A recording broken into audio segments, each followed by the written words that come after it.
नमस्कार. वैशूज किचनमध्ये आपल्या सर्वांचं खूप खूप मनापासून स्वागत आहे.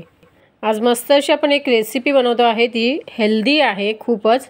मस्त असं आपण मुगापासून बनवतो आहे, मुगाच्या डाळीपासून. याला बोलतात मुंगलेट. आणि ही आपण मस्त नाश्त्यालाही बनवून खाऊ शकतो, मुलांच्या टिफिनलाही देऊ शकतो. इतकी साधी सिंपल रेसिपी आहे आणि खायला खरंच खूप टेस्टी आहे. काय केलेलं आहे, डाळ भिजत ठेवलेली होती मी अर्धा तास पहिले आणि अर्धा तासानंतर त्याला मस्त वॉश करून घेतलेलं आहे. मिक्सरच्या भांड्यामध्ये धुतलेली डाळ टाकायची आहे. 1 इंच आल्याचा तुकडा टाकायचा आहे. 3 ते 4 छोट्यावाल्या हिरव्या मिरच्या टाकलेल्या आहेत. तुमच्या आवडीनुसार तिखटाचं प्रमाण कमी जास्त करू शकता. आणि थोडंसं पाणी टाकून एक छोटं 2 चमचे वगैरे पाणी टाकलेलं आहे. त्याच्यानंतर आपण छान असं मिक्सरला त्याची पेस्ट तयार करून घ्यायची आहे. आणि आता ही पेस्ट आपण एका बाउलमध्ये ट्रान्सफर करून घेणार आहोत. आणि यामध्ये टाकणार आहोत आपण भरपूर अशा भाज्या. म्हणजे अगदी मुलं भाज्या खात नसतील ना, त्यांना अशा पद्धतीने जर बनवून दिलात ना, खरंच मुलांच्या पोटात भरपूर भाज्या जातील आणि त्यांना कळणारही नाहीत. खायला खरंच खूप टेस्टी लागतं. आता हे छान असं आपण जे मुगाच्या डाळीचं मिश्रण आपण मिक्सरला लावून घेतलं आहे, थोडंसं फेटायचं 1 ते 2 मिनटं. त्यानंतर त्याच्यामध्ये टाकणार आहोत भरपूर अशा रंगबिरंगी भाज्या. त्याच्यामध्ये घेतलेला आहे कांदा, बारीक चिरलेली कोथिंबीर, गाजर किसून घेतलेलं आहे. त्यानंतर सिमला मिरची, टोमॅटो एकदम फाईनली चॉप केलेला आहे. तुमच्याकडे ज्या भाज्या असतील ना, त्या तुम्ही याच्यामध्ये वापरा. खरंच खूप टेस्टी होतो हा मुंगलेट आणि बनवायला पण इझी आहे. जास्त वेळही लागत नाही. सकाळच्या घाईमध्येही तुम्ही मुलांना वगैरे बनवून देऊ शकता टिफिनसाठी वगैरे, किंवा नाश्त्यासाठी बनवू शकता. आणि आता हे सगळ्या भाज्यामध्ये आपण त्याच्यामध्ये ट्रान्सफर करून घेतलेल्या आहेत थोड्या थोड्या. आणि छान असं मिक्स करून घ्यायचं आहे. व्यवस्थित एकजीव करायचं आहे. मिक्सरला लावताना डाळ मी याच्यामध्ये मीठ वगैरे टाकलेलं नाही आहे. त्याच्यानंतर आपण मीठ टाकायचं आहे.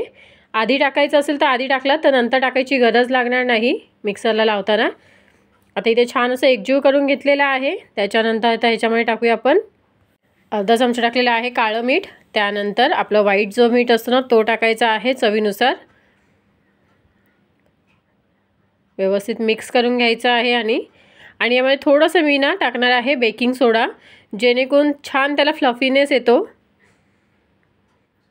थोडासा चिमूटभर एवढा टाकलेला आहे सोडा. आणि आता हे छान असं आपण मिक्स करून घ्यायचं आहे थोडंसं पाणी टाकून सोड्यावर, जेणेकरून सोडा मस्त असं ॲक्टिवेट होईल. आणि साईडला मी पॅन गरम करायला ठेवलेला आहे ऑलरेडी, थोडंसं तेल टाकून, म्हणजे तोपर्यंत पॅनही मस्त असं गरम होतो व्यवस्थित. आता हे छान असं सोडा टाकून झाल्यानंतर एकजीव करायचं आहे.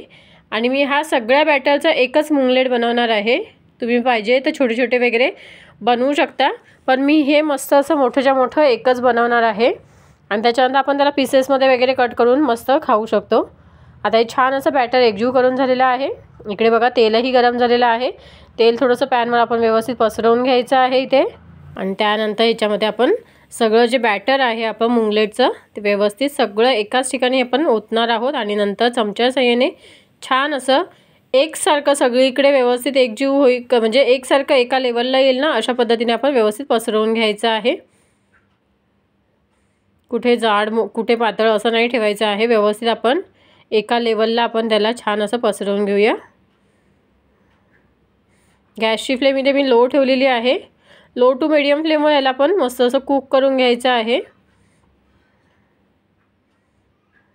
छान असं इथे पसरवून झालेलं आहे. त्यानंतर वरती झाकण ठेवून याला आपण छान असं कुक होऊ देऊया लो टू मीडियम फ्लेमवर.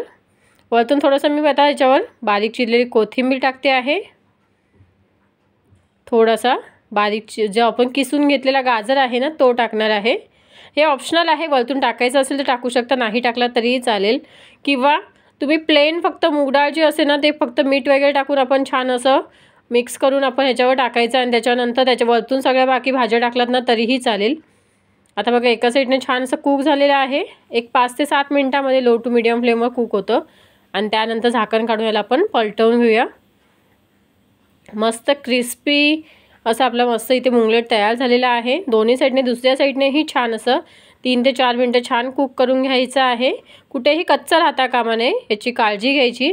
आणि त्यानंतर आपण आता प्लेटमध्ये काढून घेतलेलं आहे. त्यानंतर याला आपण पिझ्झा कटरने कट करून घेऊया. मस्त इथे गरमागरम मुंगलेट इथे तयार आहे.